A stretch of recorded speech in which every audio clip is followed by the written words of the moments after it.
Inovasi tidak akan bermutasi tanpa kolaborasi, tanpa integrasi. Inovasi hanya akan menjadi ilusi jika tidak dapat dieksekusi. Titik terdalam sebuah prestasi jika ekspresi dari inovasi adalah sebuah solusi. Untuk lebih dalam tentang inovasi, bersama saya Ayu di podcast BBB, Bagaimana Banjarmasin Bekerja.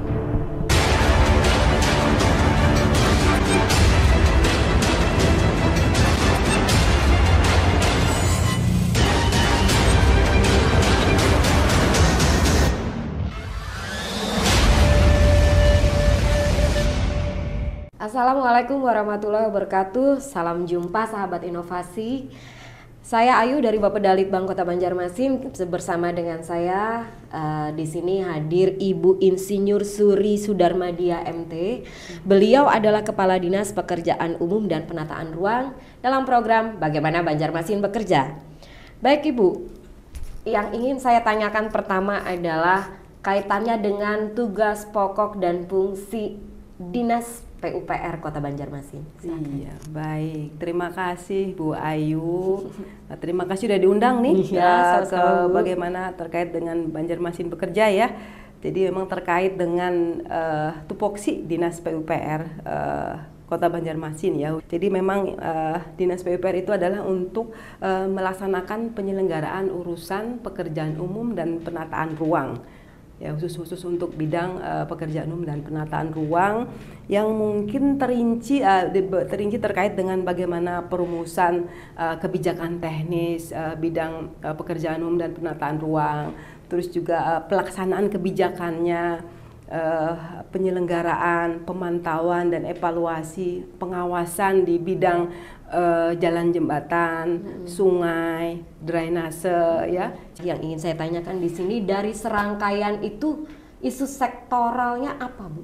Oh, jadi memang isu sektoral ini memang dari isu kita melihatnya dari isu secara permasalahan Kota Banjarmasin ya, secara keseluruhan ya. Jadi memang yang pertama mungkin terkait dengan daya saing SDM kita memang belum optimal gitu ya. Terus yang berikutnya juga bagaimana pertumbuhan ekonomi kita juga belum optimal ya. Kita dapat swasembada sendiri misalnya situ. Nah, itu juga misalnya seperti belum optimal untuk dapat meningkatkan kesejahteraan masyarakat. Sekarang untuk masalah inovasi, Bu, ya. Apa saja inovasi yang sudah dilakukan oleh Dinas PUPR kaitannya dengan pengembangan sungai ataupun dengan kegiatan infrastruktur lainnya?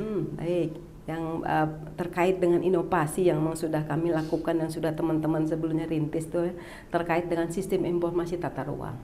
Nah, jadi bahwasanya memang salah satu tugas pemerintah juga melakukan mensosialisasikan RT RW ya, RT RW maupun RDTR yang sudah dihasilkan oleh pemerintah kota sebagai regulasi untuk tata ruang itu kita buat dalam suatu sistem informasi tata ruang, sehingga dalam satu genggaman saja istilahnya dalam aplikasi Sintaro itu semua orang dapat mengakses ya. One click one information. Itu dengan Sintaro ini memang terkait dengan nanti juga kemudahan perizinan dengan OSS online ya.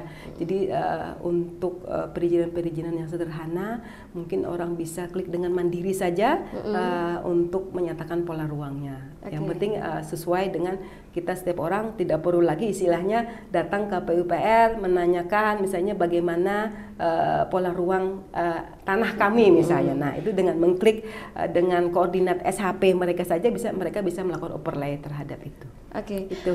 Apakah Ibu bisa menjelaskan secara deskriptif, Bu, dari sebelum adanya inovasi ini dengan sesudah adanya inovasi ini?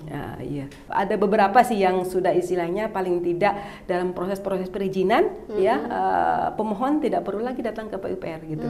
Jadi mereka cuma mengklik lokasi tadi yang kami sampaikan bahwasanya lokasi tanah mereka misalnya areal mereka di mana gitu. Nah, sudah apakah terlihat posisinya sudah pas untuk itu. perdagangan dan jasa misalnya. Selain ini, Bu, apakah Ibu melihat ada lagi potensi-potensi inovasi yang akan dikembangkan oleh Dinas PUPR? Ya, jadi seluruh proses perizinan ya nanti yang namanya keluar adalah PBG, persetujuan bangunan gedung, itu yang sudah dimulai oleh Kementerian PUPR. Nah, sebelum proses itu memang harus ada inovasi dulu ya, inovasi yang memperpendek proses gitu ya, bagaimana birokrasi ya. Jadi istilahnya bagaimana misalnya pada awal orang memasukkan perizinan terkait pembangunan rumah sederhana. Nah, karena memang selama ini kan harus ada tim teknis ahli yang menyatakan bahwa misalnya konstruksinya itu sudah sesuai, misalnya itu aman. Nah, ini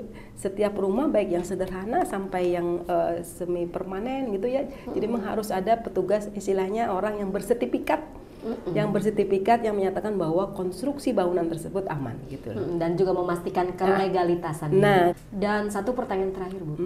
Harapannya untuk inovasi ini sendiri seperti apa, Bu? Jadi memang gini, harapan kami memang inovasi yang kami susun ya istilahnya itu bagian dari bagaimana menjadikan kota Banjarmasin menjadi kota yang smart city ya. Nah, jadi harapannya seperti itu agar satu klik saja di smart city semua bisa terlayani, ada beberapa jendela yang bisa melayani kebutuhan masyarakat seperti itu agar mempermudah proses-proses perizinan ya, proses-proses kita melakukan pemantauan maupun evaluasi. Terima kasih atas kehadirannya pada kesempatan hari ini sudah memberikan banyak informasi untuk kami terkait dengan beberapa inovasi. Saatnya bagaimana Banjarmasin bekerja terus berinovasi.